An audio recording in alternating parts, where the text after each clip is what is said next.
What's up, YouTube, man? We back with another video, man. If you don't know me, my name is JR, man. I did 10 years in the Georgia Department of Corrections, and I just came to share my stories, man. My walk, my journey behind the walls for 10 years. If you ain't subscribed, man, please subscribe to the channel, man, and check out these heats, man. I'm dropping, man, these stories behind the walls. This particular story, man, this is about my first day at Jackson, leaving the county jail, going to Jackson State Prison, which was a regular state camp, but it was also the diagnostic camp for people who was going to prison. If you go into prison, it's either you're gonna go to Jackson. I think they had Coastal in Savannah, which I would, but Jackson was like 80 or 90% of people. If you're going in the system, you've been through Jackson. So my day started off, man, probably like 2 o'clock in the morning. Officer came in. As a matter of fact, I hear my door pop. It's like airlock doors in the Clayton County Jail. They popped the door. Officer came. He had his little clipboard in his hand. He like, hey, get up, pack it up. You're going. I knew this what it was. It's time for me to go down that road. Time for me to go to prison. Mind you, I've been in the county jail 18 months already. So I was ready to leave. I was ready to go face the unknown. The place that I heard crazy stories about from people who already been there. So I ain't gonna tell you that I wasn't nervous. I was nervous, man. Even though I knew I was strong enough, I was pumping myself up the whole time, really. If anybody gonna tell you that they ain't feel no type of way when they were first going to prison, man, they a lie. I don't care how bad you was gonna feel some type of way. I packed my stuff up. Really, I gave most of it away, like my bowl, spoon. You know, guys that be in there who just got in the county jail and stuff like that, who don't have like one of these big bowls and a good spoon or cups and stuff like that. For the less fortunate, you usually leave them to people. This was kind of like a tradition. You pass stuff down. So I yelled through a couple doors, holler at a couple people I need to holler at. Everybody like, man, Jamaica, you gone. Mind you, some of these guys now, I've been around these guys for months, some of them for over a year. So we had some kind of whatever bond. So I'm like, man, they're like, be safe, be careful. I'm like, yeah, I got my stuff. It was another dude coming out of another pod in the building. So it's like 2 of us leaving to that building. They take us through the hallways to the main hallway now to go to intake, because that's where you got to go. When we went in the main hallway, it's like 10 more people. They got orange jumpsuits on. Mind you, I was in red jumpsuit because I had a violent crime. I was in the high level of Clayton County, housing unit 8, housing unit 4, housing unit 6. They were red. That's where I was. So these dudes is coming from medium. They are the orange jumpsuits on. They take us to intake, man. You know, we got to walk in a line like this, hands behind our back. We wasn't cuffed. We just had our hands behind our back. You could see this thing on everybody's face, like who's going down the road. Everybody had that look. We go to intake, man. They change our clothes. You can't bring nothing with you. The only thing you probably could bring is your Bible or pictures and letters. And if you had any type of religious chain, or if you had your ring, you've been married or something, your wedding band or something like that, you could have took it with you. Otherwise than that, it was nothing. We took everything off, man, and they put you in these blue, like paper gown, like something like you get in the hospital or something. These navy blue paper gown. I'll never forget it. We was there till like 4 o'clock, man, in the morning. They decided to drive out. They put us in the paddy wagon. You know what it was. We cooped up like this in there. I'm tall, so it was kind of hard for me. I'm like this. You sitting on steel. By this time, I was already seasoned in as far as dealing with rough conditions. So we go down. We driving on the highway, man. I'm looking. My eyes like this. My eyes everywhere because I haven't seen the outside world in so long. Even though it was dark, I was taking in everything, man, because I know I was about to go back behind the wall again where I wouldn't be seeing these things. So I was taking everything in. I'm looking at all the new cars passing on the highway, all the restaurants, the McDonald's, the Dairy Queens, everything, man. I'm looking all the way. Now this drive was like 45 minutes. It wasn't too far because it's in Jackson, which is pretty much close to Clayton County. We reached there, man. They took us out. And it was other group of people from other county jails. It was like 20 van when we already got there. So there's a lot of county, different counties everywhere, man. We lined up. They take us out the van. They got us lined up like this. Mind you, man, it's cold as hell out there. Listen, man, it's cold. You in this paper gown. They getting everything situated or whatever. Checking off people off their lists. Everybody doing the same thing. Officers talking to other officers from different county jails while we sitting here standing in the line like that, man, freezing. So when it started to light up now, like daylight come in, a dude came from out of the gate in front of the prison. Now from you seeing this dude, man, he big, muscular, bald head, well sharp, well attired. His uniform was well creased up, a lot of tags and stuff on there. You know he had some rank. Instantly he come out there, good morning. Some people like morning. Some people just didn't want to say nothing, man. This is a day you going into prison. How could you be happy about this? So he like, man, y'all didn't hear me? I said good morning. He stated his name, man. He just kept yelling. Something like a drill sergeant. He like, man, everybody stand in line. Everybody look forward. When I say good morning, everybody say good morning. Said it again. Probably like 3/4 of us said good morning. He went picking people out, putting them on the floor, push-ups, early in the morning. I'm like, what this is, man? This boot camp or something? He did that to a couple guys. Next time he said good morning again, everybody was like this, good morning. So he gave us a whole rundown. Welcome to Jackson State Prison, diagnostic prison. You gonna follow all the rules here, and all this thing they tell you everywhere you go. You pretty much know what it is. Man, they took us, man, and they brought us into this room. Big size room, because it was probably about 50, 55 people on that trip that went with us. So when we go in there, man, they instruct us to take all our clothes off. So I'm like, take all your clothes off? It ain't nothing but a whole bunch of dudes in here, man. We like this far from each other, man. Lined up in different rows like this. So some people went to doing this like they already knew the drill. Mind you, some of these guys who've been in prison 4, 5, 6 times, they know the drill. They've been going through this. So they seasoned. I'm sitting there looking like, man, y'all can't be serious, man. They said it again, started yelling or whatever. I'm like this, slow as hell, man. I'm looking, nobody ain't looking at me and all whatever, because you know how it is, man. Anyway, took my clothes off or whatever. We stood up like this, straight behind each other. Damn near nuts to butts. No homo, man. No homo. So I'm like, man, they need to get this over with. They give us these little shampoos. You know, you wash yourself or whatever, your hair and pubic hair or whatever, because they don't want nobody coming in there with lice and all this extra stuff. After we got through that process, man, they took us to the gym where the barbershop was located. Some dudes, man, had long dreads, long down here. Listen, man, when we went in there, man, now I heard stories about this from being in the county jail. Dudes was like, when you go, they gonna cut your hair. So they be telling other dudes who got dreads or got braids, like, man, you might as well cut it right here, because when you go down the road, they gonna skin you. They gonna hit it against the grain. We go in the barber shop, man. It's like 5, 6 chairs.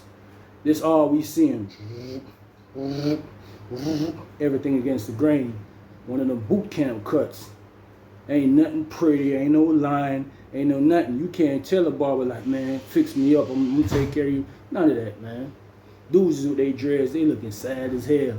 I heard one dude was like, man, I'm finna take my shit and put it in the bag, send it home and get it freezed, so when he get out, he could put him back in. I'm like, man, it can't be that serious, man. But you know, Atlanta and Georgia, people love their dreads or whatever. They love them. Can't take that away from them. They love them. So dudes was getting their stuff cut off, man. We in there like 2-3 hours. You know, they got to skin everybody's stuff. While they doing that, they took some of us was going to medical. You went and talked to a medical personnel.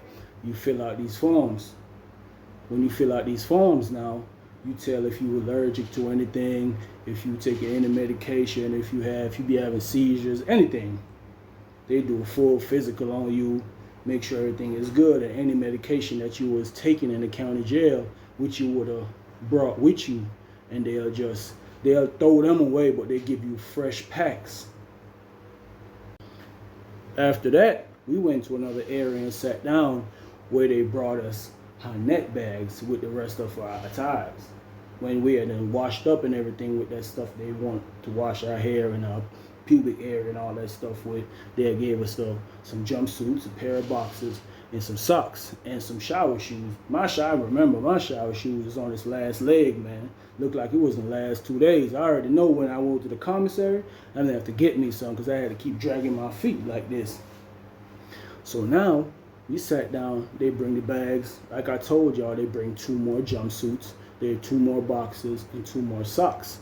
And they give you a pair of state issued boots because they hadn't asked us what our size was and all this stuff. Now these big old black boots, man, the front of them hard as ever, man, like some old military boots. Heavy as ever, man. I don't even like boots. Anyways, I put my boots on and my jumpsuit on or whatever. So one of the orderlies now, he was talking to a guy next to me, and the guy was asking him about how the dorms is, if it's cool or if it's wild, it's turned up or whatever. So he asked the guy what his security level was, and the guy pulled out this paper. They give you this little strip form with your name, your age, your date of birth, your security level. So he looked and he was like, it's medium. So dude was like, man, you probably go to like J Building or something where you could work in the kitchen. Now he was like, man, I hope you don't end up somewhere like F House, because he was like, somebody just got unalived over there yesterday. Now I'm sitting beside dude and I'm like, hope I don't end up there because I know my security level is high based on my charges. So after that, man, they came around, they tell everybody they got these armbands, color-coded armbands. Now these armbands had like your ID in a small form on it. It have your picture, like from the county jail, it might have your picture, your date of birth, and all that stuff. And like I said, your name, everything will be on there. So they called you and gave you the color. Now the color depends on what dorm you're going to. Guess what color I got, y'all? Orange. I'm going to F House with somebody that just got unalived the day before. And this dude was talking about it earlier like it was just some regular stuff. Like somebody didn't just lose their life in there. And this is where he lived. So now I'm extra nervous. I was already nervous, man. I'd be lying to y'all if I told y'all I wasn't nervous. So I seen dude, I pull up on him. I was like, man, I said, where I'm going? I got the orange armband. I'm just trying to fish him out, see what he's saying. So he's like, man, we going to F House. He was like, man, it's rough over there. He said, man, I was just telling the dude somebody got unalive over there. I was like, man. So I'm asking him questions. How the gang stuff is. He's like, man, it's a lot of gangs over there. It's like, man, it's a lot of gang members. He's like, man, just be safe over there, man. Just be safe. We talked or whatever. He asked me what I was locked up for. I told him. He told me how long he was locked up. And he just kept telling me, be safe. Now, I say probably about 5-something in the evening. This was like a whole day process. They told us to grab our neck bag with our stuff like this. And everybody was going in line, respectively, with the armband they had on. So everybody was lined up color-coded. So these people was going like I or J or H. I'm in the F line. It's like 10 of us mixed. I think it was like 2 Hispanics. I remember this Korean dude. I thought he was Chinese. You know, all of them looked the same, but came to find out he was Korean. And some of the guys, you know, tatted up in the face. you already knew there was gang members. Go throughout the day, I hear them, they hollering at dudes. I just look at their tattoos. Now, this is one of the ways to spot out who's in whatever gang they got tattoos, because they like to show whatever gang they're in. They might have the 5-point stars, the 6-point stars. You might see the B's with the crowns on it. You might see the C's. You might see the pitchforks for the gangster disciples. That's how it is. So I was ready mapping them out. So we walking down the walk, man. Mind you, this place was old, man. Was old. You walking past some of these dorms, they sell houses like you see in them old prison movies when you was young. This what this was looking like. So we walking and the officer was like, Jay building over there. Boom, he brought them in their dorm or whatever. Came back out while we wait in the hallway. So I hear one of the dudes, seemed like he hadn't been to Jackson already. He was like, man, where we going? You got to go through there to go to death row. The dorm that I was going to, you had to go through there to get to where death row is, or around it. I think it's through there, around it. But came to find out, it was directly through there. They had to walk through there. So we go down to the front of the dorm. It's cells everywhere. All you see is cells. Bunch of dudes, bunch of dudes, white, black, Hispanics. You could tell majority was younger people. Tattoos in their face. Everybody throwing up gang sign. They throwing up the B's. They throwing up the C's. They throwing up the G's. You know what I'm saying? The white boys, they standing like this. They looking at all the white boys in the line with us because everybody mopping everybody out. Some of the blood dudes out there with us, they was like throwing up the B's to let them know that they're blood, or they throwing up the C's, or they throwing up the pitchfork to let everybody know. Some of the guys in there knew some of the guys in the line. Because this was Jackson. Jackson was like this, man. A lot of these dudes been through this process plenty of times. So it's just like seeing a homeboy again. That's how they was talking. A lot of them is from the same hometowns. And they just seen each other again. So it was like a meet and greet for a lot of people, man. Wasn't for me, though. I wasn't happy to be here at all, man. I had no smile on my face. I was nervous as ever, man. All going through my mind, man. What if somebody try me? What am I do? That's all that was on my mind. While I'm going in there, man, I'm putting on a hard face. Yeah, I had a little size on me because I was working out a lot in the county jail, man. We was doing like 1,000 push-ups a day, flipping the deck, flipping the card. Everything come out, we do the push-ups. We doing all type of workouts. So I had size on me, so I was a pretty big guy. We go in, man. Some of the blood dudes are the gang members. They came helping their respected gang member with their stuff, showing them their room. Because they gave you a paper with your room number. Now this dorm, man, you had like one side right here, it's downstairs and it's upstairs. You had another side like this, downstairs, upstairs. It's 20 rooms here, 20 here, 20 rooms here, 20 here. Now some of the dudes that were with us, they was going around the back. Came to find out, it was 20 around here on the bottom, 20 up top, 20 here, and 20 here. So it's dudes everywhere. Everybody running around doing their own thing. A lot of young dudes. It's like this. I'm going upstairs. My room was upstairs. I had to go up and go to the right. Look for my room. Mind you, I had nobody helping me. I was a lone soldier. Because I wasn't throwing up no gang sign or let it be known that I'm a part of no gang. I'm not a part of no gang. But I walked to my room, man. When I walked to my room, it was a white dude in there. He laying on the bunk. So I go in the room. He stood up like this. Stood up quick. Little chubby kid. Sam.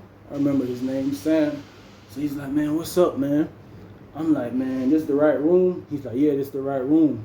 He's like, man, you got a bottom bunk, but if you want the bottom bunk, I'll give you, and I'll just go up top. I was like, nah, man, you good. You good. I'll go up top. I just put my stuff on the top bunk. I went back outside, standing on the range. I'm looking. I'm not trying to be in the room because I know what it is from the county jail when you're going to new dorms and stuff. Dudes will try to come in the room on you, try to see what you about and all that. So instantly, an old cat that told me this, he was like, always come out the room and just stand up, test the temperature in the dorm, see what's going on, see what's what, see who's who. And it's exactly what I was doing. I'm mopping the dorm out. It's full-blown chaotic stuff going on in here, man. You see dudes running by with big old wicks, big old fire, people walking up and down the range. They smoking their Al Green or their Chris Brown. People walking around eating noodles. Mind you, all this was new to me. This was my welcome to the Georgia Department of Correction. I never seen nothing like this, man. So I'm looking in there. It's one officer at the front of the dorm. So I'm thinking it's another desk around the back where it's another officer watching the back part. Because mind you, the same amount of people up here is the same amount of people back there. Same room, same setup, same everything. So I'm thinking it's another officer around there. I remember I'm standing on the range. I've been out here like 30 minutes. I seen a whole bunch of Hispanics. I seen them walk by like a few times. I could tell that's the group. Might be from different countries, but they're Hispanics. And the Hispanics, I always get along with the Hispanics because I played football. Y'all call it soccer, but I played football. And anywhere I go, I play with them. We used to be playing in the county jail. But I seen this black dude in the group home. He was extra black, man. I know I'm black, but he way blacker than me. Walk past, they walk, come back. He stopped when he walked, come back though. He said, man, where you from? You from the Caribbean? He said, you from the Caribbean? I said, no, I'm from Jamaica. And he was about to say, man, I'm from, I said, Sapa said. He started smiling. He's like, nah, boule. We bumped fists. I made a connection with somebody. Made a connection. So he's like, man, you know, I rock with the Mexicans. I rock with the Hispanic groups. We foreigners, the foreigners group. They had a group for foreigners, man. Everybody was sticking together. Whole place was like gangland, wide open. So he's like, man, you could rock with us. And I'm like, man, told myself I ain't joining no gang or I ain't becoming a part of no groups. I'm like, man, I'm looking at what's going on in the dorm and I'm listening to what he's saying. And I just said to him, man, I get a tool? He's like, man, what you want? A bang? I was like, yeah. He's like, you don't want to rock with us? I said, man, I rock with y'all, but be by myself. Y'all cool or whatever. I'll come and play football with y'all when we go in the yard. But I'm good though. We cool. So he's like, man, all right, man. I was like, I could give you some money when I go to the store. He said, all right, I got something for you, man. Just give me $5 for it when you go to the store. Boom, he went around the range. Came back. When he came back, I'm still posted like the light post. Same place I've been for about 45 minutes now. He came back. We go in the room, slide off in the room. He pulled this thing out. I'm like, man, what is this? Now, this thing was about this long, man. Had a nice little form and a nice little blade, but he had gaps in it, man. Gaps, and it was rusty. Man, you hit somebody with that, man, they're going to be poisoned for life. Ain't no getting rid of that. So I'm like, man. He's like, man, this is all I could get. So I'm like, man, let me get it. I need something. Because I know how this is. I done heard stories. And stories for months and years. A year and a half in the county jail about the prison. And this was my first day. Got me something. Because I told myself, like, man, I ain't going for it. I ain't Superman. I ain't nothing. But I know I got a heart. But I just got to be smart with it. And I could make it through this. But I had to have my tool. I had to have it, y'all. So it was moving around. Haitian dude, he brought back 2-3 times. He kept walking by. One time he stopped. He's like, hey, you know, it's a Jamaican around there. I said, it's a Jamaican on the other side? He's like, yeah. He's like, let me take you down there. I'm like, man, I don't know where this dude taking me. He take me, walk around to the backside. This is my first time being on the backside of the dorm. It's a full-blown pandemonium around there too, man. Full-blown pandemonium. Same thing going on in the front, same thing going on back here. Mind you, it's no officers. You just see groups of individuals upstairs, downstairs, in their respective gangs. He brought me to a room. He said, Rasta, boom. Dude come out, little short dude. Yo, what going? I say, yo, see a yard man, yeah? See a yard man? Dude like, oh, what going? I say, yo, what going? I say, where you come from? I say, you know, I'm in a city though, in a country too, you know, I grew up all over the place. But, I said me there, we introduced ourselves, we sat there and talked. And he telling me about how the place is running. He been here for a month. He's like, man, this robbery's going on every day. So he was like, man, dudes know who to mess with. He asked me if I got some food. I told him, man, I ain't got nothing. I just came here. Instantly, he gave me like 5 noodles, 2 big old sleeves of crackers, a little thing of squeezed cheese, and a summer sausage. He's like, man, let that hold you till we go to the store. I'm like, that. I walk back around in my dorm, and I see the Korean cat that was in the group with me that was going to the dorm. He had a room next door to me. But when I was standing outside, when we just went in there, he was in the room unpacking all this stuff. I just see him standing back at the dorm. Next thing I know, I look the other way. Man, it's about 3, 4 dudes coming. They looked like they was on a mission. I had a tool on me. I had it in the waist. So instantly, I put my hand on the inside my jumpsuit like this. One of the buttons was on button. Push my hand and rest my hand on it. They walked right past me. Right next door to me was the little Korean dude. They went right there. They called him in the room. He went in the room, man. Stay tuned for part 2, man. I will be dropping it tonight or tomorrow, man. Make sure y'all enjoy these stories. Make sure y'all learn something from them, man. Hope y'all staying out of problems. Stay on the streets. Behind the walls, it ain't nothing nice. Please subscribe, man. Peace and love and blessings.